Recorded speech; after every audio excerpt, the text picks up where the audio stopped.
Good morning. We'll make a start now, please. Okay, I think we're live. So good morning and welcome to day 2 of our 2020 Erasmus Plus virtual conference. We've moved from summer to autumn since we last spoke, but hopefully you haven't had to travel too far in the rain to join us. It's still unusual not to be with you all on what is usually our favourite time in the comms calendar, but we're really pleased. More than 200 of you joined us yesterday, and hopefully we can have similar numbers today for these exciting discussions. For those that weren't able to join us yesterday, I'm Gavin Askew, Communications Team Leader at Erasmus Plus, UK National Agency, and I'll be hosting today's event. So we've got plenty to get through today again, and some discussions on inclusion and employability, as well as exploring impact in adult education, youth and vocational education and training fields. Both sessions, so today and yesterday, are being recorded and will be uploaded to our YouTube channels shortly, so you can get access to yesterday's discussions in HE, schools, and how organisations and participants are using digital methods to react to COVID-19. Like I say, those recordings will be available shortly. For more information, please visit our conference website, which includes more details on the case studies, some key statistics, as well as the full agenda and our 2020 competition winners. We'll be showing more of the favourite competition videos, which we showed yesterday. We'll be showing more of those throughout today. So on to today, and if you'd like to join discussion via social media, please use the Erasmus Plus Impact hashtag, which is in the top left corner of the slide, and we'll see if we can share any of the responses. We received a good number yesterday. Let's see if we can get a bit more today. In a moment, I'll be going through some of the questions we didn't have time to answer yesterday, but a reminder to open the Q&A function via the icon in the bottom centre of your screens and ask questions throughout. So onto the agenda, at 10:15, Paul Guest and Dan King will be leading a discussion on inclusion and employability, looking at how projects overcome educational and economic barriers and preparing participants via entrepreneurship. At 10:50, Kevin Robinson will be leading a panel of stakeholders, project coordinators and experts to look at the impact in youth, adult education and VET, looking at long-term impact from the programme and where organisations have been able to contribute at a policy level. And then finally, at 11:20, National Agency Deputy Director Maddie Rose will provide an overview and look ahead to the next steps. So now on to some of the questions we received yesterday, and a special thank you to yesterday's guest speakers for providing a response. We'll publish these answers and some of the links that they've mentioned provided in a follow-up to the event. So the first question, can speakers advise on how virtual activities are being delivered, and can they provide some examples? So first, Anne from Breden Hill Academy got back to us. Thank you very much, Anne. And she uses Show My Homework to post weekly challenges and virtual activities. The work is then sent remotely as a PDF, so pupils can access the document from any device. Challenges contain a brief description of the activity, some background information, and then a celebration of previous outcomes. And then pupils take pictures of their work and send them back to the teachers, which initiated personal feedback and a nice conversation on how they were enjoying these activities. We also had a response from Dominic from Southwest College, and they used 3 main approaches. So firstly, they virtually train the existing teachers and facilitators, who then deliver content face-to-face to their students. Secondly, they deliver an introduction and conclusion via a virtual learning environment canvas, allowing students to explore the resources on their own between the intro and conclusion that they deliver. And then thirdly, they use Nearpod to deliver a guided lesson with interactivity, and we'll be sure to share a link to that interactive lesson app in the Q&A and with the following comments for these conferences. Our next question asked if funding is guaranteed for existing and new projects following Brexit negotiations. So We provide our latest advice on our website on the transition period page. But just to reiterate, under the withdrawal agreement negotiated with the EU, the UK will continue to participate fully in the current Erasmus Plus and Solidarity Core programmes. This means that the projects successfully bid for during the current programmes will continue to receive EU funding for the full duration of the project, including those where funding runs beyond 2020 and the end of the transition period. Like I say, the best place to find the most up-to-date information is via the web link on the page on the slides now. And just a reminder then, for questions for the upcoming sessions, please use the icon in the bottom centre of your screens, which should be available on the slides. Once you click on the icon, the Q&A will open to the right of your screens, and this is the best place to put any questions you might have for our guest speakers and presenters. We have limited time, so we'll do our best to involve some of the questions throughout, but from experience yesterday, the sooner you ask, the easier it is for us to get the questions to the facilitators and the guest speakers and try and answer some of the questions live today. So without further ado, here's Paul Guest and Dan King to talk about the impact Erasmus Plus has had on the topics of inclusion and employability. Yes, hi there, good morning everybody. Greetings from Glasgow. I've got a very simple task this morning. It was meant to be a little bit more complicated in the sense that we were going to have a live session where I would talk to Jeff and Jeff would share some of his experiences on what we would call the traditional mobility rather than the current conversation around virtual mobility. And he was going to share with us some thoughts on his non-traditional participation, where he's making access to mobility available to the people that he works with. And the change in that has been that with a couple of technical issues that we encountered right up to yesterday, we've decided to just produce a quick video and do it that way, just so that we didn't have any sort of sound or video issues this morning. So in that sense, I'm going to quickly hand over to the video and play that. Be aware that the sound at the outset is a little bit buoyant, but bear with it, it does calm down. And over to you guys to play the video.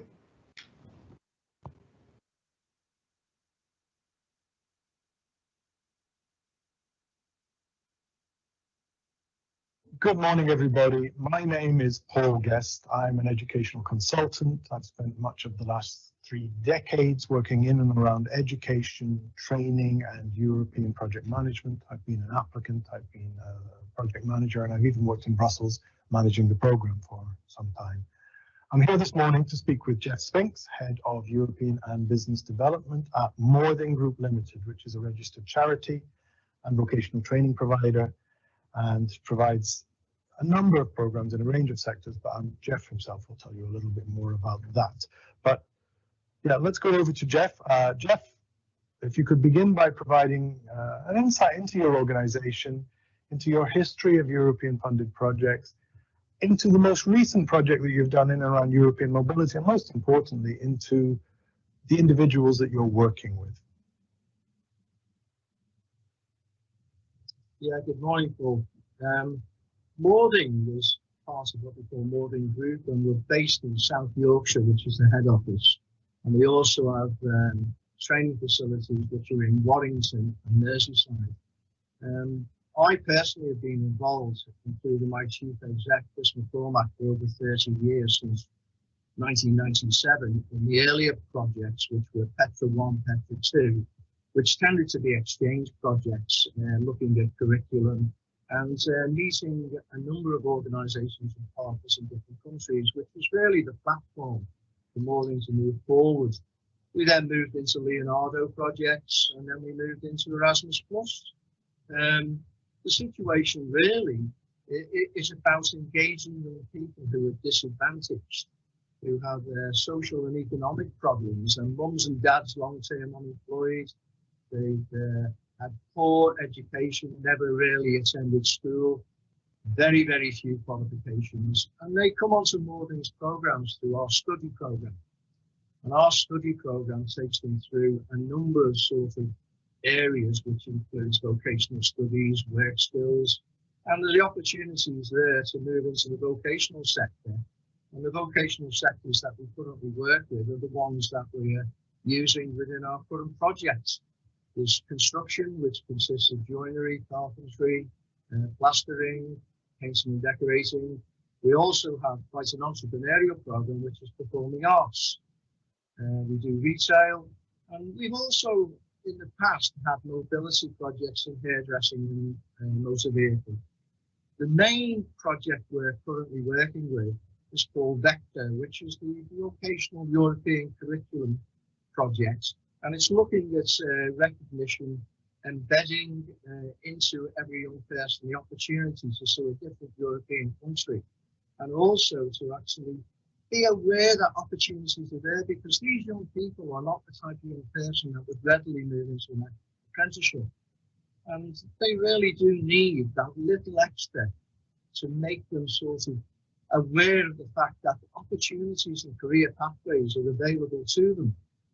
The current project we're working on, unfortunately, has ceased because of COVID-19, but we did manage to have 2 project visits. One took place in October, which is our performing arts, and our performing arts course, they actually perform on stage in hotels, and they do charity events. And that 14-day project, even though it's fairly short, enables them to have a more realistic view on performing arts. It's an opportunity that would not exist around the areas of South Yorkshire and Merseyside. The construction projects are really based in Belgium. We work in Ostend, we've worked in Antwerp, we've worked in Portrait, and those projects lean towards construction skills, and in particular painting and decorating. And we have 3 partners in those projects. One's called VJH, which is the Youth Hostel Association. We also work with an organisation which is attached to the Belgian educational system, which is linked to schools. And one very unusual one is called the World of Bankina. And the World of Bankina is a very large garden type institution, but it's a museum where all the local young people in the schools around Ghent go and visit it. And we engage in doing projects such as refurbishment of doors, windows, we refurbished a greenhouse. We're actually promoting a visitor centre, which we're going to do some plastering work on. But it's surprising when they come on these projects, they see a different aspect of life, and a different aspect than just coming into a centre and being trained. So the whole support mechanism is evolved, and they certainly end up as a different type of person when they come back. That's great, Jeff. Thank you very much. I mean, that gives us an insight into sort of the reach of vocational training that you're delivering, and also the kinds of young people that you're trying to attract into this, to take them that one step further down the pathway to education, training, and ultimately access to the labour market, I'm guessing. Talking here about 2 big words in the world of education and training: inclusion, of course, and ensuring that access. And I think you've described there that these are the kinds of young people that perhaps wouldn't have had an opportunity, and for whom 2 weeks international mobility would be something quite exciting and beneficial. But also we're talking about, from a program level perspective today, impact. How does this impact on the lives of these individuals? And I wonder, of course, impact formally with the UK National Agency, and there are all national agencies under Erasmus+. There are boxes to be ticked and forms to be filled and data to be gathered, and that's absolutely fine. But let's take this down to the real front line. How do you measure, record, recognize, and understand impact on those individuals? And is there a particular case or story that you recollect where you've been able to observe, significant change and improvement with one or more individuals? I think part of the impact has to be managed, as you rightly say, because of the information that's required in the final report for Erasmus. When the young people are away in the country for the period of 14 days, each day or after work or after the project is finished that particular day, they have a training logbook, and they have to record in that logbook the activities that are taking place, the people we've met. And we always have 2 staff on these visits because it's a 24/7 sort of monitoring. Those logbooks are a certain, they're valuable in a number of ways. One is the fact that, you know, it enables them to look at where they started and where they're going to finish. So that's part of the strategy we use. We also have the retail group are in employers' premises. The employers make recommendations in respect of, was their timekeeping good? Was their dress code as was expected? Did they manage to use some of the language skills? And that's recorded in the second week where the employer will evaluate the effectiveness of the, you know, that particular young person in that project. We have one-to-one meetings during the 2 weeks. But I think the other thing which comes in on the impact is there's projects that we set them, like in particular the language one, we asked them to purchase a postcard. We asked them to write the postcard in English as if they were sending it home. But they then, with some of the language skills, had to actually translate that into either Spanish, if they're in Spain, or in Belgium and use Dutch. So we're collating information on a daily basis, which is useful. And even though the period of 2 weeks is only a short period, it's amazing in respect of their attitudinal change. They become a bit more, well, more respectful, more polite. And then when we come back to the UK and they come into the training centre, the first things that happen is they start sharing that with their students. They start talking about their experiences. They start talking about the fact that certain things were there that they didn't realise because they've been in restaurants, they've actually had different types of foods, they've had visits to Passchendaele, they've had visits to the beach in Tenerife. We also review them at the 13-week stage, the 26th and the 39th, and on exit from the programme. And those reviews basically look at how the progression is taking place in respect of, are they more engaged in their qualification or vocational qualification? Has the student liaison officer noticed any significant change in their behaviour? Have things moved on in respect of them moving into a traineeship and an apprenticeship? And generally speaking, percentage-wise, which I'll come to a bit later, they are far better than the students who didn't go in respect of being more motivated and have a much broader picture of what they would like to achieve. Thanks, Jeff.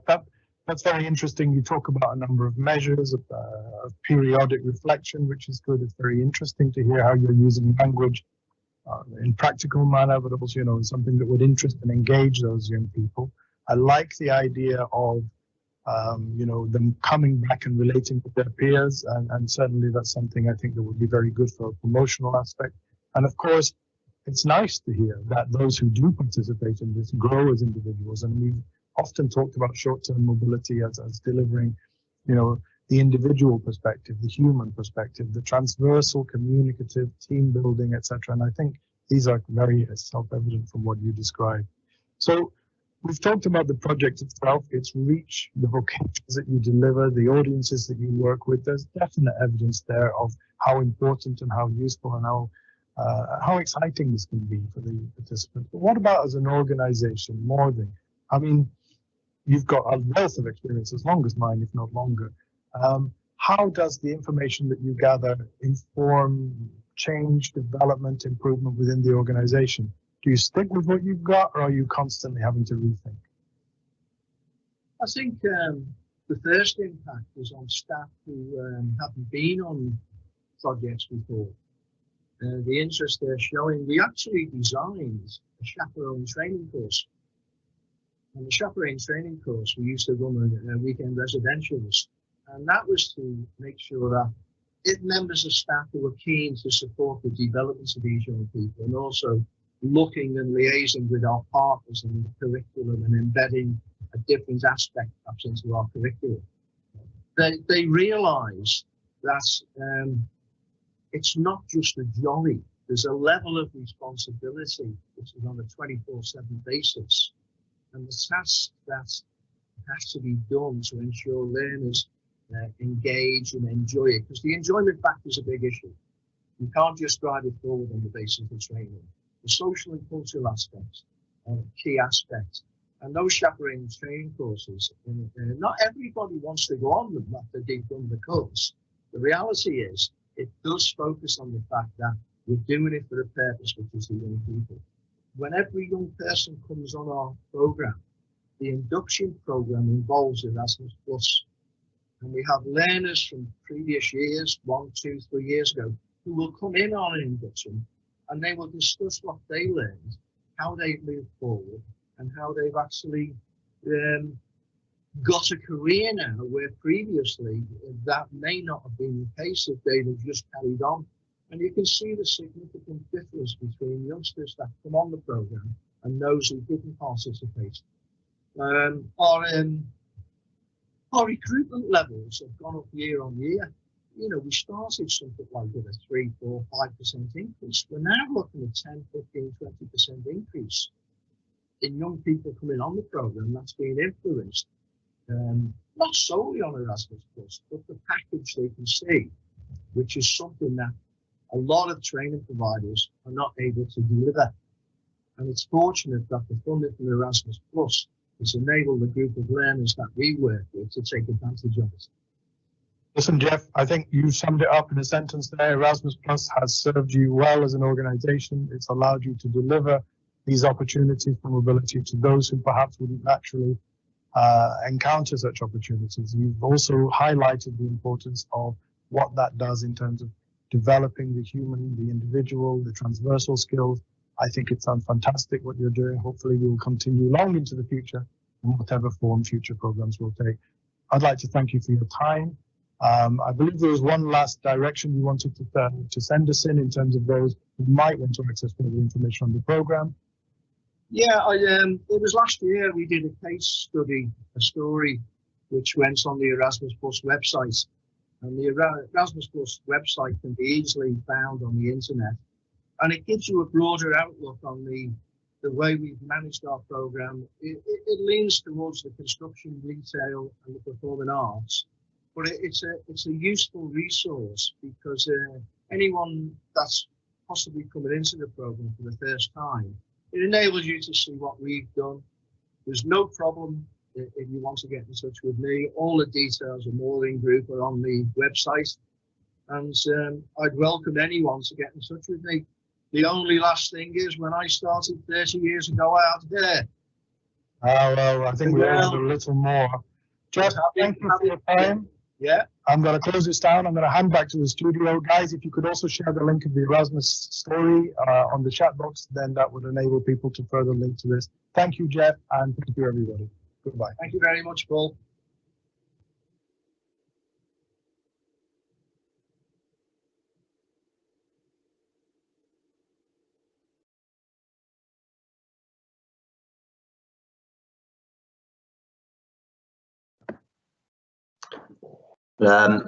Thanks to Paul and Jeff for the recorded interview. It was very informative. We've now got another one live rather than pre-recorded. So between myself, so I'm Daniel King. I'm a senior project manager on the Action 1 Vet and Adult Education team at the National Agency at Chorus. And today I'm going to be speaking to Andrew Grau. I'm not sure on the Catalan pronunciation. Yeah, so Andrew works for Corkscrew Limited, one of our frequent beneficiaries over the years, I believe, having projects 8 years in a row, 7 years, but yeah, a long time.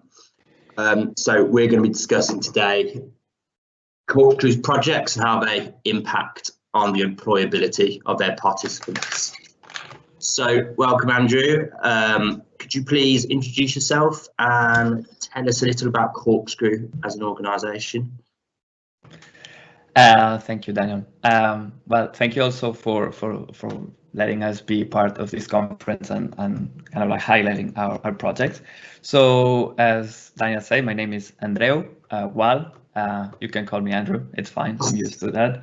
And my role at Corkscrew is designing the learning programs and also coordinating all our coaches and trainers and facilitators, so we can kind of like make sure that the delivery is consistent, and also provide support to our host organizations to making sure that they deliver the programs as well in a kind of like very consolidated manner. So a little bit of background of Corkscrew.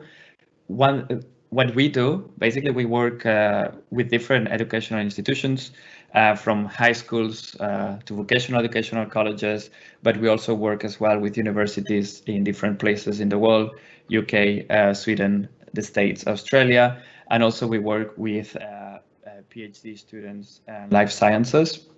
And what we do is basically we develop work-based programs, not in a form of traditional placement or internships. And what we do is we work with these institutions to bring these work-based projects within their curriculums and help them embed that element while they are developing their curriculums. In the last few years, what we've been developing more, it's the element of helping students explore possible career path, because one thing that we've seen and data show us is that 60 to 70% of students end up not working on the line of studies. So how can students explore different possible futures while they're studying, but also develop those skills that will be transferable when they need to change their career path? And that's what we've been focusing on, I'd say, the last couple of three years. Would that answer the question, Daniel? Yes, quite a comprehensive answer to me. I think got quite a clear picture. So we're going to be focusing on your most recent completed project, which is titled Future-Proofing Critical Skills Through Entrepreneurship. So could you just tell us a bit about this project and how it's worked, how it's what's achieved? Okay, so as I was saying before, we are looking as well at the future of work, and we are looking, of course, we don't have a crystal ball, like no one does, but what we've done is look at the different trends that institutions like the World Economic Forum, OECD are saying of like what are going to be the most likely skills to be in high demand in the next 5 to 10 years. And because we're walking into what is called the fourth industrial revolution and technologies that are creating exponential change, and everybody's worried about the role of automation and we're going to be eliminated by robots. We don't know that, but what we seem to know is what are those skills that makes us different from these threats to employability, and these skills seem to be creativity, critical thinking, initiative, and those sort of what people used to call soft skills. We like to call them uniquely human skills, because calling them soft skills kind of like undermines their importance. So once we've mapped those skills, we start to look at what kind of professional profiles would have those skills, and looking across different sectors, we identified that entrepreneurs from different sectors would tick those boxes. We'll have to create like solve problems on the spot. They will have to have initiative because no one tells them what to do. They have to have confidence in their own ideas, and they have to be creative. So basically what we did is we built a program that will aim to develop those skills. We call them entrepreneurship mindset, or whatever you want to call it. So the aim of the program is not to create more entrepreneurs, because there is plenty of entrepreneur programs where people aim to create new companies. We wanted to mimic the process of creating a company with the idea of develop those skills that would make them more employable. So develop those skills that we were talking about, and that could be future-proofing skills. So that's how we conceived the program, and what was the reasoning behind of putting that entrepreneurship element, which, again, I repeat that the focus is not to make more entrepreneurs, but to help participants or students develop entrepreneurial mindset through the program. Again, did I answer the question? Yeah. Did you mention about the actual activities carried out during the project itself when the participants on mobility? I didn't, so I will do now. So what we do is like the program is divided in 3 things, and I'll go through them quickly. The first thing, it is not programming, but it's the environment we run the programs. So all the programs that we do are run in co-working spaces. And why do we use co-working spaces? Because it allows us to tap into an ecosystem with companies from different sectors. And that way we expose students to things that they might not even be aware that they were possible. So you put students in a space when there is virtual reality, there is blockchain, but there's also someone working in tourism and hospitality and you name it. So just putting that in that environment with lots of things are happening, it's already kind of like setting the scene. So there is an element where we also provide projects that companies from the space are aiming to solve, and they present these projects as challenges for students. So students, with the support of our facilitators, will work through different stages, and here's where the curriculum aspect goes, different stages to develop this project for that company. And then at the end of the 2 weeks, we didn't mention is a short-term mobility, like at the end of the 2 weeks, they need to present the project to the company and discuss with the company how could they implement that project. And then the third element, which is the one that would be more similar to an entrepreneurship program, is that the participants will have to go through a process of identifying a problem, identifying a customer, coming up with a solution, and developing in 2 weeks' time a minimum viable prototype or product, test it, and at the end present it to the a panel of like Dragon's Den style, if you want, so people can picture how that looks like. But entrepreneurs from the city, and then they will give them feedback and challenge them on their ideas so they can move forward. I just want to reinforce the idea that we don't aim them to take these ideas forward. Yeah. Some do, when we can discuss later in the impact, but I would say is marginal. I would say like, I don't have exact data, but I would say like 3 every 100 participants, maybe. No, it's an interesting concept. I feel like it'd be good if you got a case study video of how those presentations to the entrepreneurs go. We have plenty of video. Oh, do? Oh, yeah. Yeah, that'd be good watching.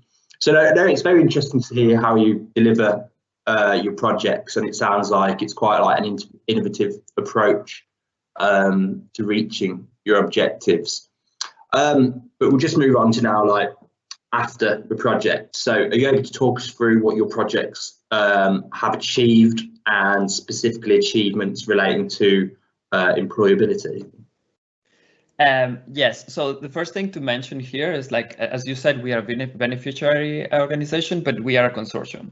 So basically we work with 5 different colleges. I didn't mention at the beginning as well that we are also a host organization for a bunch of partners we have in different countries. So we work with Ireland, we work with the Netherlands, with Sweden, and you name it. So we are also host organizations for that. So as we work with colleges, we lose track of our learners quite fast, and then we need to go through the colleges to have the measurement of this impact, which in the last few months, as you can imagine, it's been quite hard to have a conversation about this because we've been more focused on how can we survive through COVID. But seeing that, what we did already a couple of years ago is we opened our own LMS, learning management system, sorry. And then we have learners from high schools to PhD students that have joined our programs, not only the Erasmus students, and we have them in an online community that what we do is we share constant content about how to go about job interviews, or how can you improve your LinkedIn profile, how can you develop your own self-brand. So we have a bunch of resources and a community that is quite active that could be kind of like peer support to help participants move forward. So we have regular touch points with past participants. Of course, there are some that are more proactive than others, and those that are proactive, they could connect with us through LinkedIn, they would like for recommendations, and then we will support them on that process of employability. The other element, as I said, that there is a minimum amount of students that they really like this idea of being self-employed or developing their own business idea. So we do support them on that. And we have examples of students moving forward.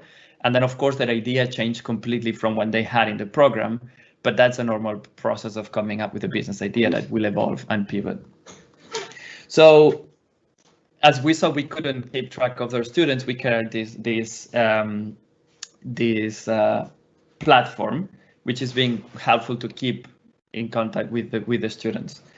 A little bit of like Jeff said on the previous call is like one thing that we see in the program, that what we aim is to develop those, let's call it human uniquely skills.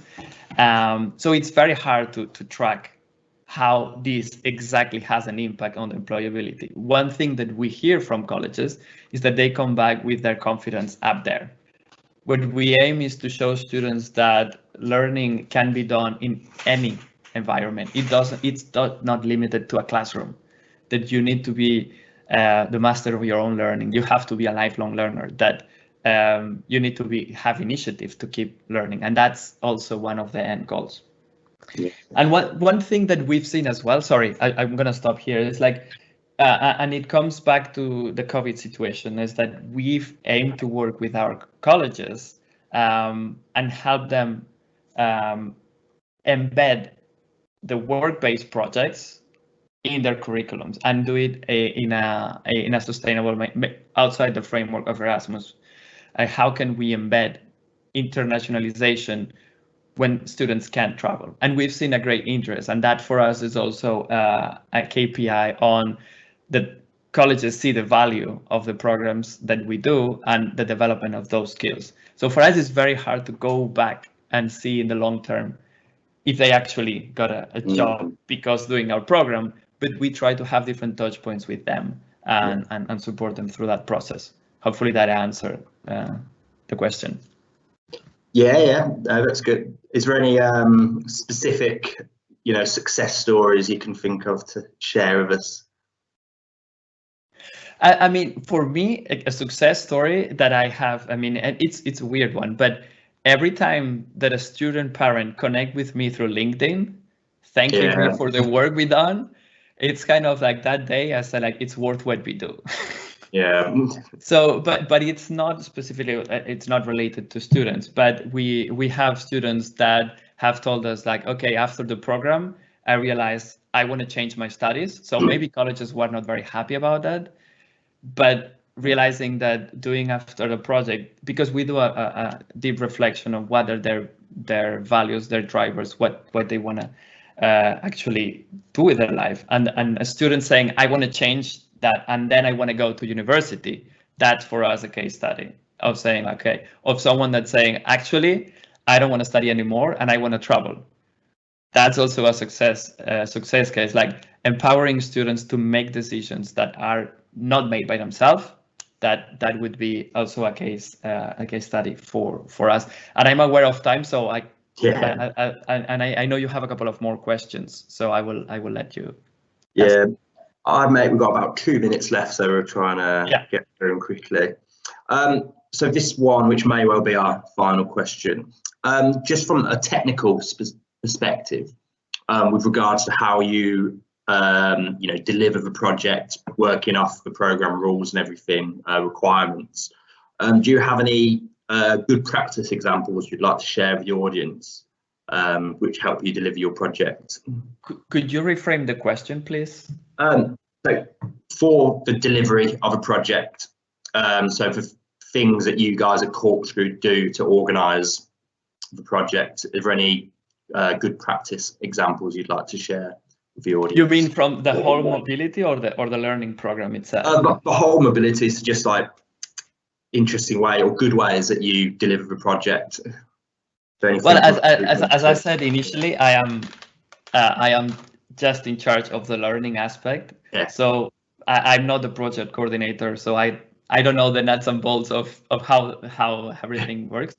But in terms of like for us, it's really important this link between the college, the space, the co-working space, and the companies, and how can we create an environment that it's exciting for the student, that it doesn't look like a traditional classroom and it doesn't look like an office like everyone sees.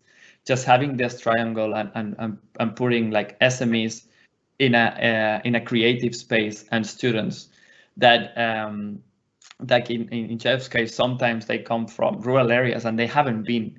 We run programs in Barcelona and in Dublin, and it's kind of like, wow, these things are amazing. So just putting them in that environment and putting inputs from different places, from the learning aspect. Again, I'm not talking about the whole organization of the project because I do not take care of that. So that for me, it's the key of the execution, like putting them in a really creative, exciting environment and lots of inputs. Yeah, that's great. No, that's really informative. Yeah, I think that's all of our allotted time for now. So that's your door, not mine. So I think we'll be moving on to the Q&A segment of this session. So I believe this will be the floor being opened up to any of the audience members if they have a question. Relating to employability from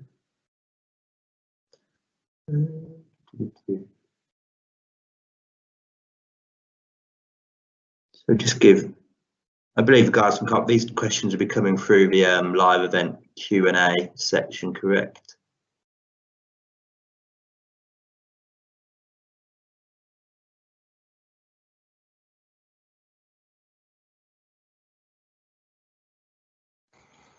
Hi, Dan, if I could just perhaps interject just 1 second. I see that there is one request for Andrea to share a link to his project in the same way that I did to Jeff's. So perhaps if you could just commit to doing that after your input. Yeah, definitely. It'd be quite, we can share some of them as well, and then Andrew can supply them as well. So it should be quite easy to share that amongst people. So questions coming in. So one, Andrew, is, are you able to share anything about your Corkscrew's approach to the dissemination of your project's activities? Again, I might not be the right person in the organization to talk about because I'm not in charge of this. One thing that we try to do while in the program and working alongside with the colleges is an embedded part of the program is making students create content that helps them as a reflection piece after that. Like, so taking pictures, taking videos, because it's also part of the developing their own business idea. So then what we aim is that they share it, they use the relevant hashtags, and we also kind of like work with the communication teams on the colleges. But one thing that we did on the dissemination is embedding it in the programming as a part of creation content that they can use as well as a learning aspect to reflect after. Yeah. So I've got another question which relates to the ongoing COVID situation. So it is, how do you get around co-working spaces with the COVID restrictions in place? Are they still operating? Well, the thing is, like, co-working spaces are operating with the challenge that comes. Like, I know lots of them are struggling financially. The thing is, like, since March, we haven't had live programs. Colleges are not sending students, and we are not receiving students. But what we've done with co-working spaces is, because we are part of that community as well, as we've worked with the companies that are there working from home and provide projects remotely to our students, not within the framework of Erasmus, again, because those mobilities are put on hold, but with the other learning institutions that we work, what we've done is do remote projects on an online environment, which we had been doing for a couple of years. We just like doubled the projects. So we work still with the co-working community, but not in a physical space. Yeah, great. Okay. So that is all the questions that have been put through at the moment. I'll hand it back to you now, Gav. Sure, can do, Dan. I've seen your head appear on the screen, so. Thanks, Paul. Thanks, Dan. Thanks, Andrew. And also thanks to Jeff, who provided his comments via video. Jeff did mention the case studies on our Erasmus Plus webpage, which I can see Paul has shared. Andrew, I'm sure our comms team will be in touch with you soon to get an interview with you and some of those videos that you're so proud of. So yeah, stay tuned for that. So we'll now be showing one of our inspiring competition winners who sent some audio in to go with his entry in the summer. Our first one today is from Jed Marshall of Alexandra Park School.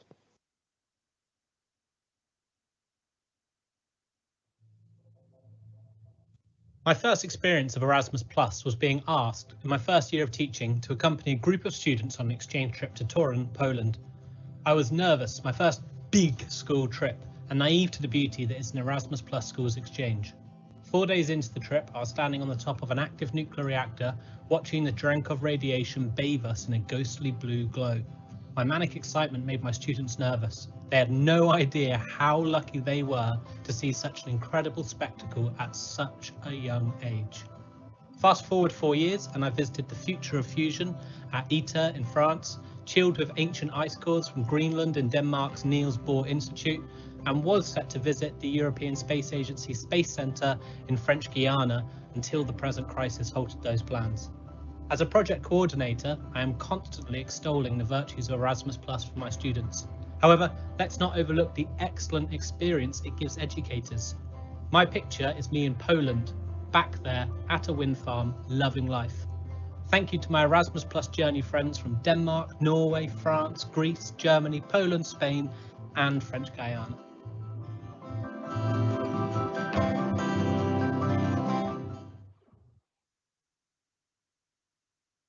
Plenty of transnational collaboration there, and to talk about this, as well as some of the long-term benefits of the programme in youth, adult education and vocational education and training, I'll now pass on to Kevin Robinson, who's going to lead that panel discussion on impact.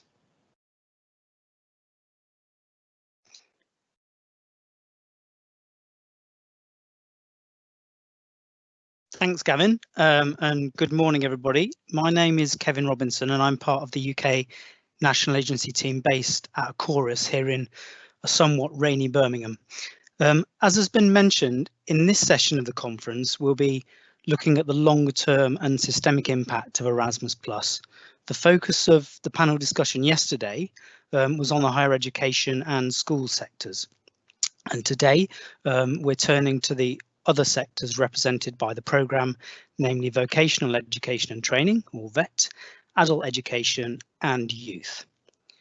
I'm delighted to say that I'm joined by a number of people, 4 people who have been actively involved in Erasmus Plus over a number of years. So panel, welcome, and please can you introduce yourself, the organisation you're from, and your involvement in the Erasmus Plus programme so far. Catherine, if we could start with you, please. Okay, thanks for that. Good morning, Kevin, and a pleasure to be with you all today. My name is Catherine Latta. I am from UK NARIC, which many of you may know as the organisation that compares qualifications from overseas to the UK education system. I'm the head of European programmes for UK NARIC, and our group deals with a whole range of European initiatives. We are the National Europass Centre for the UK.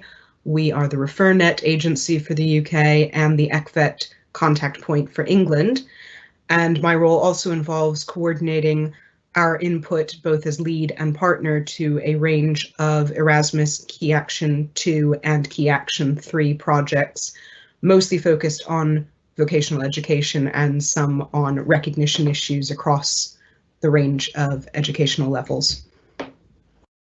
Great, thanks, Catherine. And Kaylee? Oh, I think you're on mute, Kaylee. Ah, yes, first fail, sorry. Yeah, hi everyone, really great to meet you. I'm Kaylee Wainwright, Joint Director of Engagement at UK Youth. So UK Youth are a national charity supporting 7,000 youth organisations across the UK. So we've sort of got two roles really. We've had, in terms of Erasmus, we've had funding to deliver some programmes directly ourselves, particularly in the KA3 part of the programme, looking at how we can work with young people to influence policy and have structured dialogue. So we've done that in partnership because we have a national partnership with Wales, Scotland, Northern Ireland and the Republic of Ireland.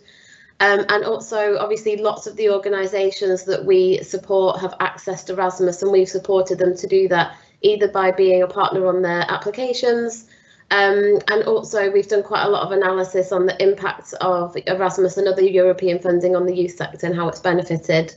And we also do a lot of partnership work with organisations across Europe to offer opportunities for young people to take part in exchanges and transnational projects. Great, thanks very much, Kaylee. So involved in quite a number of areas of the programme. And Marguerite. Hi, morning everyone. Thanks for inviting me to join this panel session. So my name's Marguerite Hogg and I'm Policy Development Advisor at the Association of Colleges.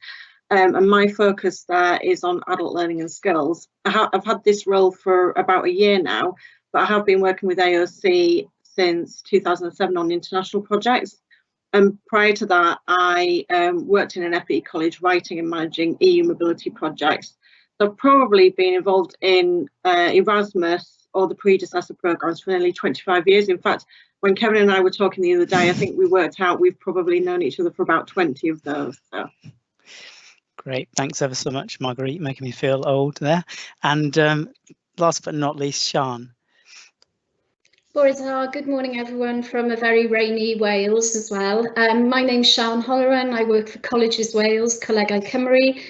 So we're the Association of Colleges in Wales. As a project manager, I specialise in European and international activity.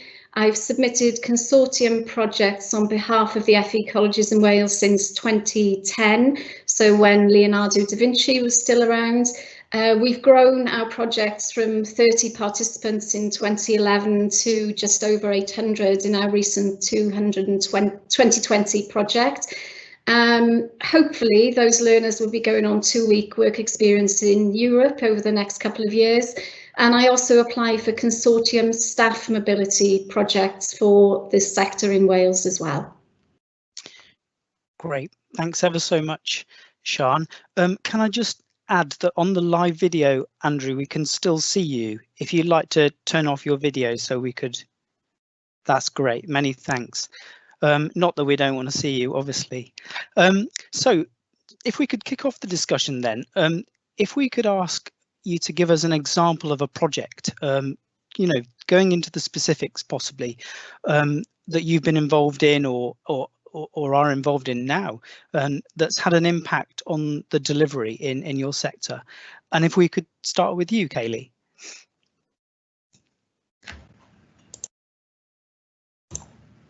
Keep muting myself, sorry. Yes, of course. Yeah, I was trying to think what of the best example, and we've got a few, but I think one of the ones that we've just been wrapping up is one of the KA3 projects, and that was around the structured dialogue with young people. And we had 2 rounds of funding for that. So it's been a really good example of how a project's developed and how Erasmus has helped the continuation of that funding and then for the work to continue. So as I mentioned before, we have a national strategic partnership with other youth infrastructure organisations in the nations and as well with Ireland. that's been around for like quite a number of years, and one of the things that really connects all of the 5 nations is how we support young people to have a voice in decision making at a national level. So we worked with a group of young people to put in a bid, which actually Youth Cymru led in the first round, which was looking at how can young people from across the nations influence national policy. And not long before that, Brexit had happened, and there's an opportunity. Basically, there's a partnership at a government and political level, the British Irish Parliamentary Assembly, that connects all of those the political people and influences in those nations together. So it was, how can we have a youth element to engage in that and kind of connect all those four nations of the UK and then Ireland. So the results of that was that whilst the direct beneficiaries were around 30 young people, the actual results and the influencing obviously has had a far wider reaching impact. And that enabled the group to apply for further funding the following year and to engage with a much broader range of young people and continue the engagement to basically understand what are the needs of young people in each of those nations. And they put together a project of how they could present that to policymakers in a way that would make long-lasting change.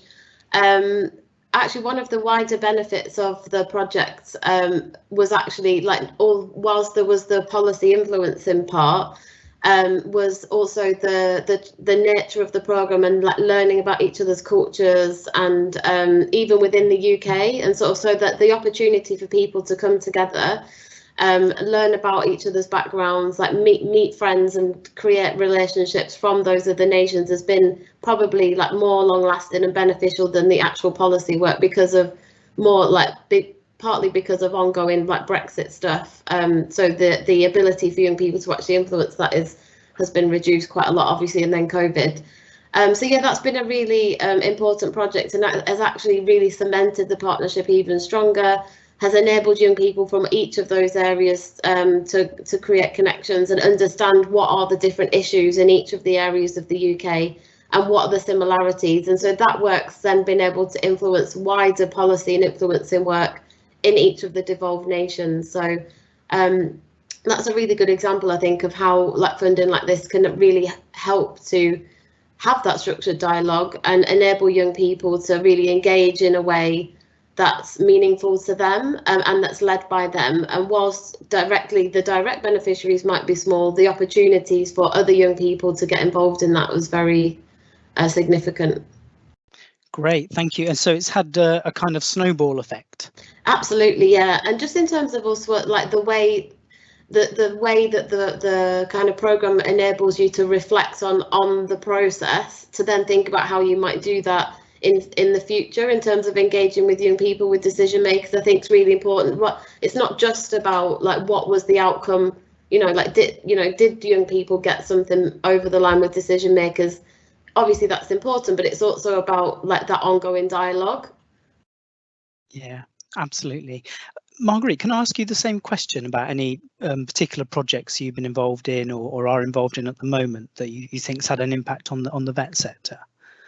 Yeah, I mean, I've been involved in an awful lot of projects over the last 25 years, but I'm particularly excited at the minute about the one that AOC is just about to start. It's a Key Action 3 project. It's focused on adult learning networks, and we're going to be working with 11 partners in different member states. And what we're looking to put together is a series of peer learning activities, which I think actually will benefit from the current COVID situation, because with the funding, you're limited to how many staff you can take or participants you can take on the actual physical mobility to go and undertake these peer learning activities. But we should be able to open this up to a much wider audience. And even if we do eventually get out to do some physical visits, if you like, I think we will be including an awful lot of online conferencing as part of that, so we can include more people. But some of the topics that we're going to be looking at all around sort of adult learning skills. So we're going to be looking at things like what are the barriers to accessing adult education, something that affects most of Europe. upskilling and reskilling in a digital age. Before COVID, there was this threat of automation and artificial intelligence to jobs. Obviously, now we've got COVID as well, so I think we may have to reframe our activities a little bit to include that element as well. So we'll be looking at sort of that upskilling element, and also looking at how you implement adult learning in the workplace and what the barriers are there and how we can work with employers to overcome them. So we hope that the shared learning in this can be cascaded to policymakers and providers in the adult learning space. I'm really looking forward to that. Yeah, thank you. It seems quite a lucky coincidence that you got involved in a project that, you know, looked at digitalization before COVID-19 started, because it's one of those things that lends itself quite nicely to your project and its intentions now, the situation we're in. Yeah, definitely. And I think, you know, COVID's horrible for all of us in lots of different ways, but I think this move to online means that we are going to be able to let lots of people have opportunities to learn. Yeah, absolutely. And Sian, what about you? Are there any particular projects that you've been involved in that you feel has had an impact on the sector in Wales? I think I'll focus on our staff mobility projects for this question, really. Since the launch of Erasmus Plus in 2014, we have focused our efforts as well on doing consortium applications for staff mobility projects. So these tend to focus on Welsh Government priorities for the sector in Wales. So we've been to Finland to look at embedding literacy and numeracy in a vocational setting. We've been to the Basque Country in Spain to look at innovation in VET. And last year we went to Finland and Italy to look at internationalisation and what best practice can we look at overseas that could impact on what we do here in Wales. So following those visits to Finland and Italy, what we've actually done here now is to set up a working group of senior representatives from each of the colleges who are going to look at internationalisation and the benefits that can bring to the curriculum by enhancing and enriching the teaching and learning experiences. We've already got a network of international managers, but their focus is primarily commercial opportunities for the colleges, so student recruitment, maybe contract work overseas. But what we really want to look at with internationalisation is a more holistic approach to it. And by involving senior curriculum staff in this working group, what we hope is going to happen, although COVID has kind of knocked it on the head over the last few months, is that all delivery in curriculum areas in the colleges will start to consider how an international dimension could maybe enrich and enhance those teaching and learning experiences. I think you're on mute, Kevin. Sorry, I fell foul of the rule. So you were halfway through your project, or how far through did you get before you had to stop? We actually managed to, it was funding that we got in 2018, so we did actually manage to undertake both of those staff mobility visits, which is really good. But COVID has maybe restricted us getting together as a group at the minute, as a working group, but we're just sort of kicking that off again now as well, really. And I think Scotland had a really interesting event last week about internationalisation across the Scottish FE sector. So it's quite a timely sort of piece of work, really, that should influence delivery in colleges in Wales. Yeah, fantastic, thank you. And finally, Catherine, in terms of the projects that UK NARIC's been involved in. So I think probably one of my favourite examples for ones that have had really visible impact on the sector is one of our earliest ones. So shortly after we became the ECVET contact point for England, when ECVET was still very theoretical, we put together a project which was to develop the tools of ECVET before they were sort of known and used widely, and we called that developing ECVET in practice. And that was something where we really looked at how this theory of a credit system and transferability and recognition of vocational learning applied when colleges were trying to do this with individual students. So we couldn't use individual students in that particular example because it was a KA2 project and because of the rules at the time. But we sat down with an awarding body and college in the UK, one in Finland. We hashed out with them the details of if this were a mobility placement and if your students were doing these programs, how would you compare them? How would you go through the templates, which were just starting to be developed then, of the Memorandum of Understanding and the Learning Agreement, and really got into the detail and hit on points that helped us develop the practice from the theory, but also pointed out things that hadn't been considered because, of course, it's not all about just transferring the learning outcomes. There are practical considerations for mobility projects that to do with travel and logistics that also had to be embedded, and considering how the tools interacted with other tools, so how ECVET could interact with the Europass mobility supplement. And that gave us a chance to really work with the sector and see how that could help bring ECVET into more use when it was still quite new, and it's continued to be a really helpful one. Yeah, and for those that might be in the audience who not so familiar with ECVET, could you give us a very brief description? Yes, of course. So ECVET is the European credit system for vocational education and training. For anyone who's in the audience who's in HE, it's meant to be sort of the sister system to ECTS.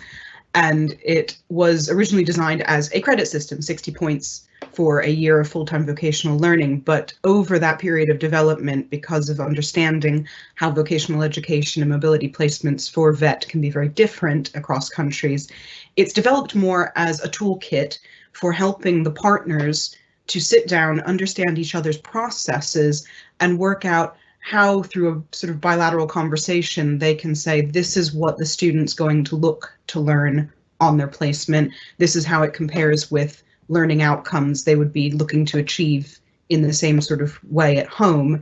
And how can we try and support that process of documenting that they are doing that and recognizing it. The ideal world would be that they would be assessed abroad and given their credit when they get home.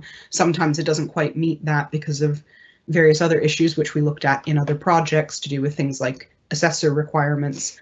But that's the ideal, and it builds towards that by using a variety of tools and documents such as these Memoranda of Understanding. Yeah, thank you. So ECVET is very much part of the Erasmus Plus programme setup. And it's quite interesting that all four of you have touched on all three key actions within the programme. So key action 1, mobility, it's obviously a bit tricky to talk about at the moment because of the restrictions on travel. But we've also looked at key action 2, which is the partnerships part of the programme, and quite closely related to the policy development and the way in which the impact of the programme can be more systematic. A couple of you have mentioned key action 3, which is about the policy reform that the programme focuses upon, and these have been involved, I think, in both decentralised projects that are managed within countries and also centralised projects that are managed from Brussels. So it's fantastic that we've covered so much ground already. If I could move on then to talk from the projects that you've mentioned so far, but obviously don't feel restricted, to look at how some of those outcomes have actually been embedded over the longer term. And Marguerite, if we could start with you, please. Yeah, I mean, there are examples in the FE sector of projects facilitating a culture of internationalisation, and it's what Sian was touching on earlier. And we've seen this evidenced in recent years by AOC, where I work. We have Beacon Awards for excellence, and that's open to colleges across the UK. And we've got a specific award for internationalisation. And even if you look at colleges like Grimsby, who won last year, there's evidence that Erasmus Plus has played a major part in the way that they've opened up international opportunities or a culture of internationalisation to their learners and to their staff. So they only started a couple of years ago, but it's had a massive impact on a college where the population the student population is 94% white British. So it's opened some horizons for them. I'm just going to do a plug here. There is still time to apply for this year's award. It's open to FE colleges across the UK, and the deadline is the 12th of October. I mean, the other thing that I've personally been involved in at a national level is pulling together a series of case studies for the British Council around internationalisation in VET. And I'm happy to share the link to that. It is online.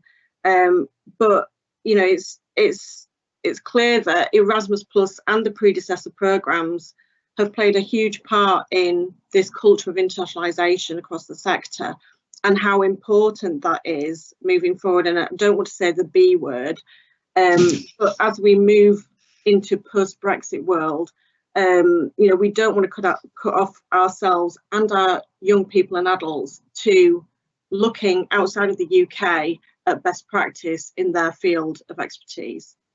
So that's really interesting. So those awards actually help raise the profile of the college, and presumably more people in the community recognise the college as having this kind of international outlook. Yeah, absolutely. I mean, you know, we have them in different fields, but it's about promoting excellence. And you know, we've had loads of applications for it in the past. It's really highly sought after, and it's a real profile raiser for the college in the local community, but also nationally as well. So I'd really advise people to have a look at that if you work in college. Yeah, thank you very much.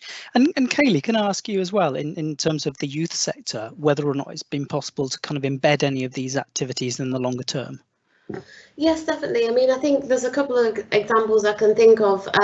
In terms of the Key Action 3 project that I was talking about, the British Irish Parliamentary Assembly have actually committed to ongoing engagement with young people, which is a massive achievement. They've never done that before.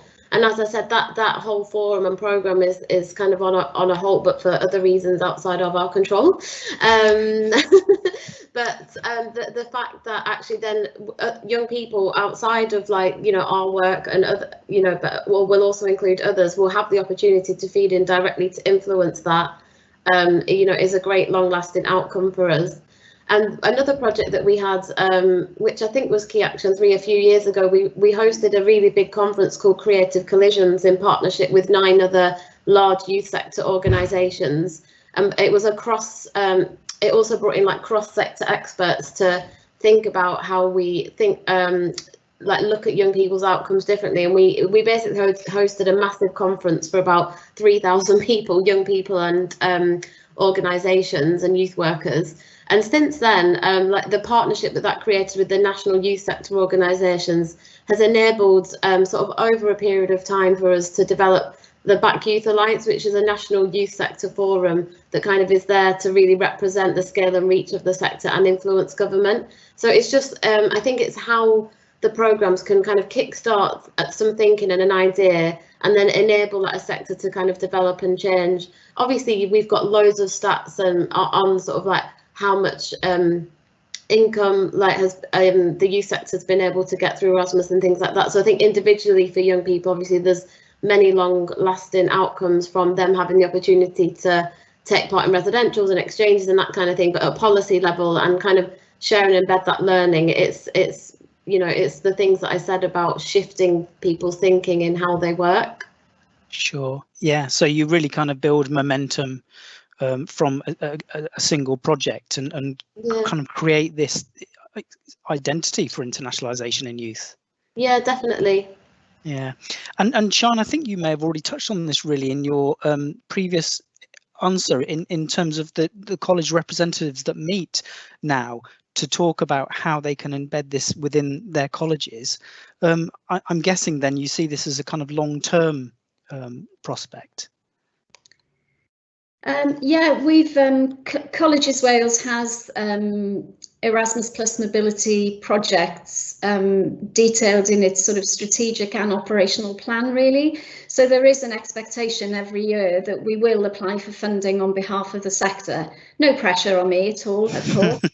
Yeah, and what we have seen, you know, since we started applying back in 2011 is a real growth in the numbers of the colleges who get involved and the individual departments within each college who get involved. So what has maybe started off as, you know, one enthusiastic teacher in a childcare department in one college, suddenly when people start hearing the good news stories about these learners who return and what it's done for not just their technical skills, but, you know, their soft skills, or as Andrew was saying, you know, their human skills, that spreads throughout the college. And, you know, one of our colleges, I think this year, has almost kind of doubled the number of learners who are getting involved in Erasmus Plus projects.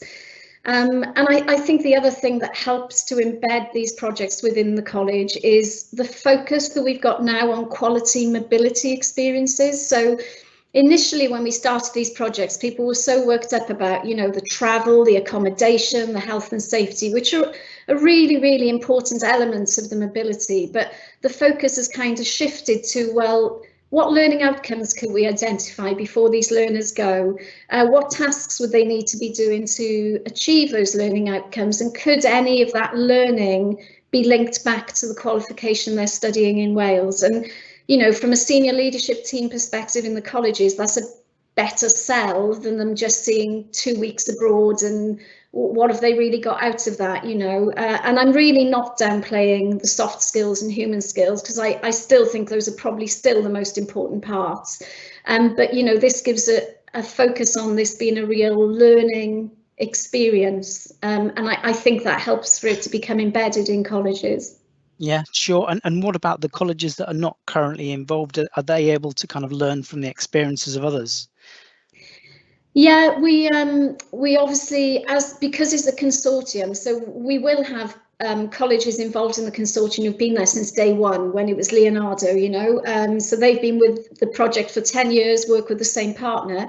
But every year we do get new partnerships that develop as part of the consortium. So the benefits of a consortium are that you do have the expertise, I suppose, not just of me, but your peers, you know, people you work with, people in the college, people in a different college in your curriculum area.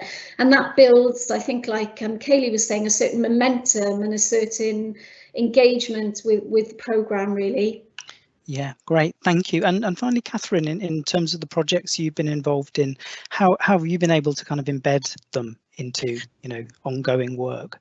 Well, we've been very lucky in our partnerships across the board with other organizations, such as the national agencies. So when I was talking about ECVET, we started out as the national contact point for England when that was being set up early days. But not long after that, through a call from the Commission, the Erasmus agencies, including here in the UK, were invited to put together teams of ECVET experts, of which I'm one, Sharon's one, and we have a whole group of us that have been doing that for years now. And the agency has then helped us work as a team to reach out to colleges and do that. So you're not just working on your own, you're working as part of the team and all the other the agency events. So it's really about having those partnerships and then being able to have that reach so that colleges can know what's happening. And that particular project with the guidance we put together on ECVET was then used as part of a number of the ECVET experts activities. And we were able to see that. I think it's really interesting, Sharon, saying that transition of thinking about the practicalities towards thinking about how these were learning experiences and working with the details of learning outcomes and watching colleges move through that progression of it's all new to them and then they're starting to be able to work with each other. But it's been a real bonus for us to be able to work with such a wide group of other organizations to help embed those outcomes. Yeah, and how difficult has it been to engage in the systems of colleges to get these sorts of things implemented? Well, it sort of depends on the college as to how much capacity they have to engage. We have a community of practice with some of the most involved colleges, and some colleges, you know, have the same people year after year, and that they can build their own knowledge. And those are the ones where you hope that they then will have a chance to share it with other colleges, because it really, of course, depends a little bit on how much the members of that college have time to engage with something that's new and complicated and can involve a lot of paperwork on occasion. So it's definitely one that we have to work through, but having a team of us to be able to talk to them and who understand their different needs and the different contexts of the colleges has been really helpful as well. Yeah. Great, thanks ever so much. So we move on to the big question now as to whether or not you can think of any projects that you've been associated with that have had, or at least been recognised at policy level. Kaylee, if I could start with you, please. Yes, hi. Well, I think obviously I've talked quite a lot about sort of the projects, the Key Action 3 project, which was directly a policy influencing project. In terms of giving another example, we're part of the European Confederation of Youth Clubs, which operates across Europe and also accesses some of the Erasmus programme.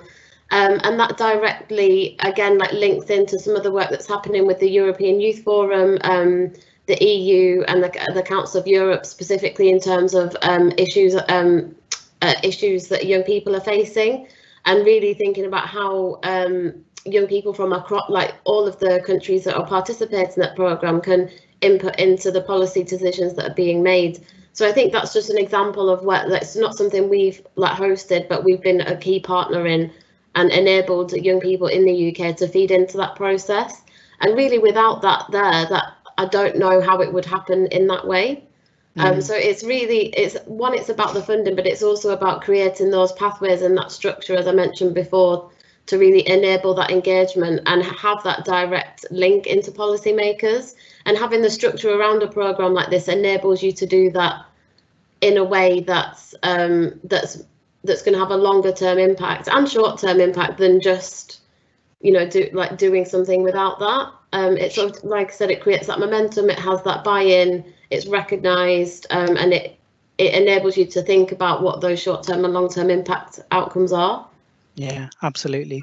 Thank you. And Marguerite, same question to you in terms of the links from projects to policy. Yeah, I mean, I talked about my Key Action 3 project that we're starting soon, but and people often think that Key Action 3 is the only link into policy, but actually Key Action 1, in our experience at AOC, has been provided some really useful learning that we've been able to share with Department for Education. So we had a couple of Key Action 1 projects over the last 3 or 4 years that have enabled us to put on study visits to partner countries for staff in our member colleges, and they've been focused on either the prevent agenda and safeguarding or around mental health support for students and staff. And those are two really big, massive areas of concern for colleges over the last couple of years.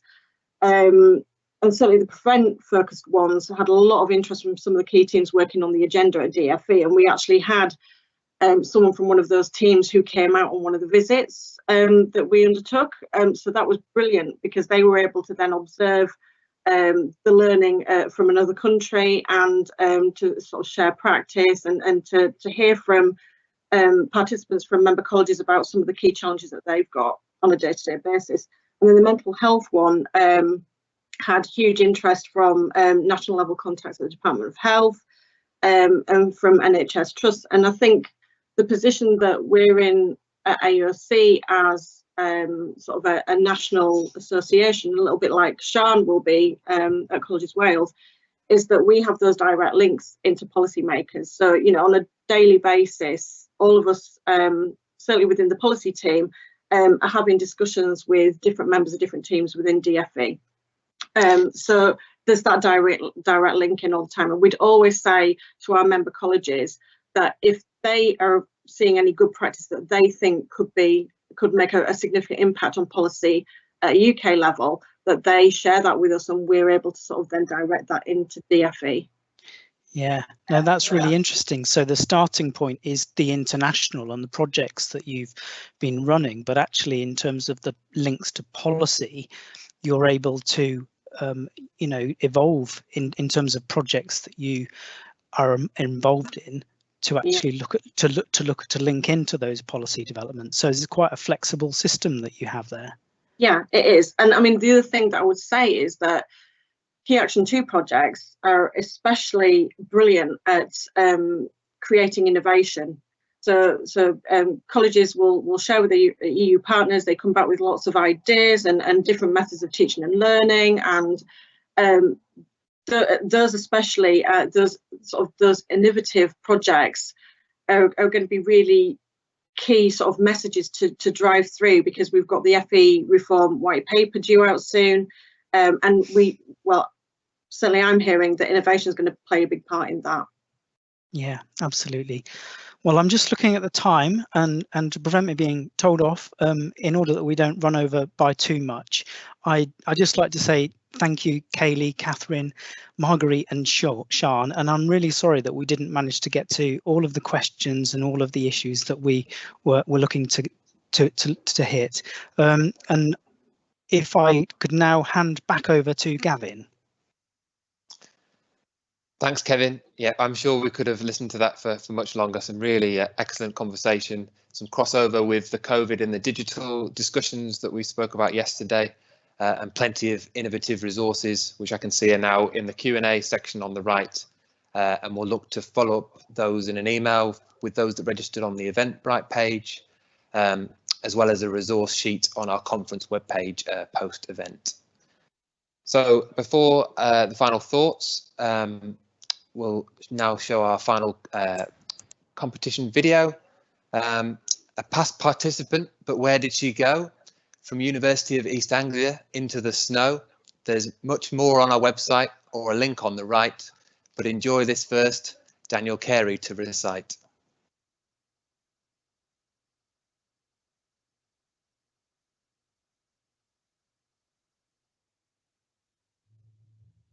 Hiya, my name is Danya and this is called My Year Abroad in Finland. It is amazing to think that I now view another country as home and that I have a second family who live all around the globe. That the people and place meant I could transform. I owe so much to this opportunity and my year abroad. I tasted food that I never thought I'd eat, and I travelled to Lapland. You'd never guess who I got to meet. I went to Norway, Russia and Sweden too. I realised that if you put yourself out there, there's so much to do. Not only did Erasmus open my eyes, but it pushed me to my limits and showed me what it means to be alive. Ultimately, I had an experience that I will never forget, but I will now forever be asking, what adventure comes next?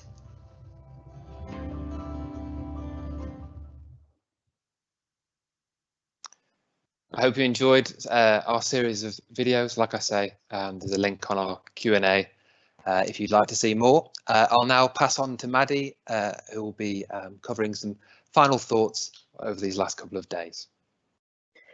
Thanks, Gavin.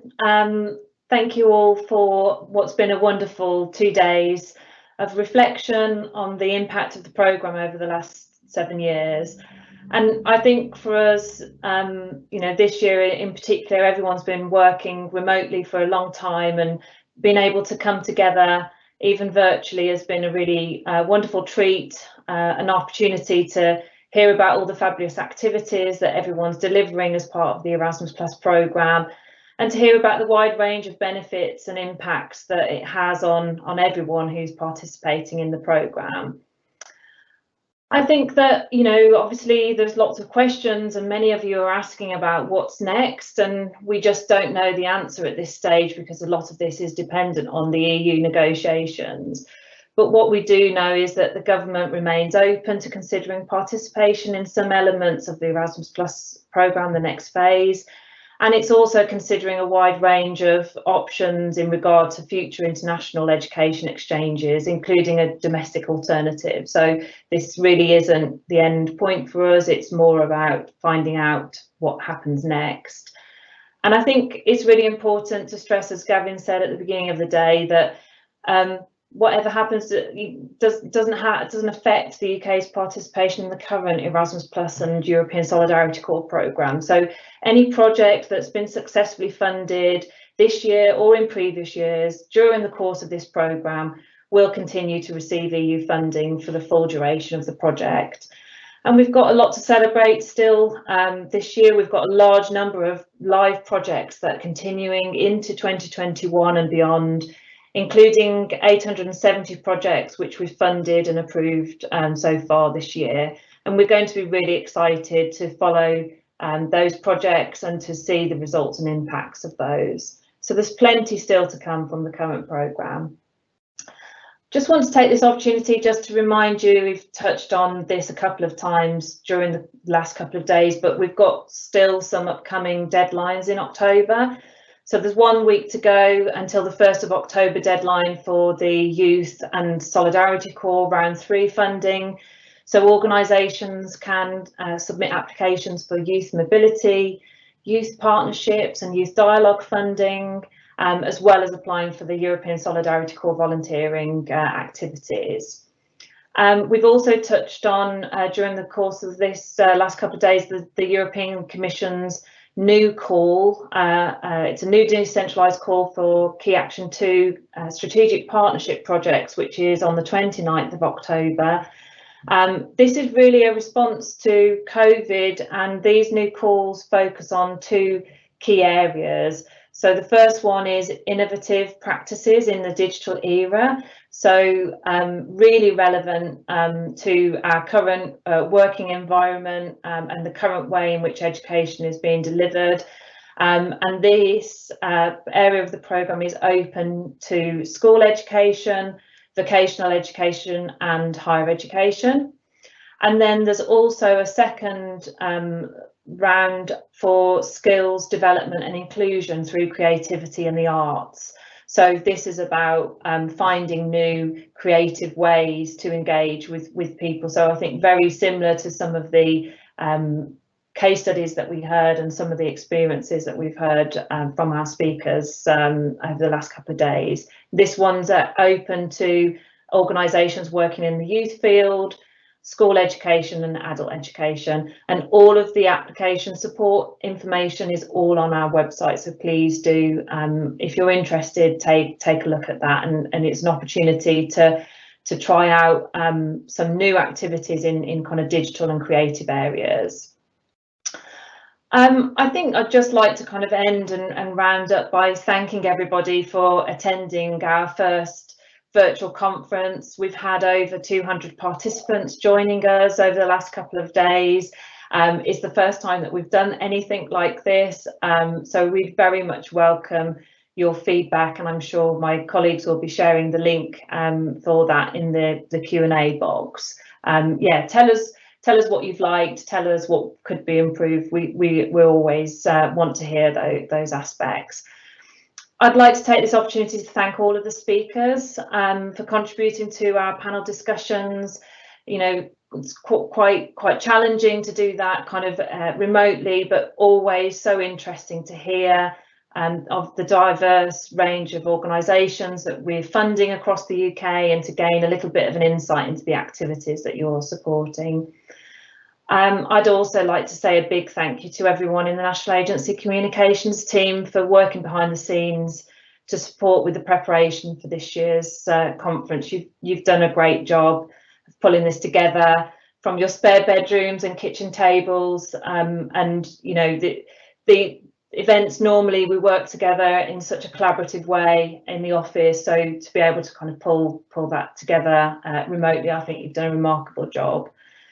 And finally, I'd just like to take this opportunity to thank you all, you know, the audience and everybody in the Erasmus Plus community for the role that you play in making this programme a success.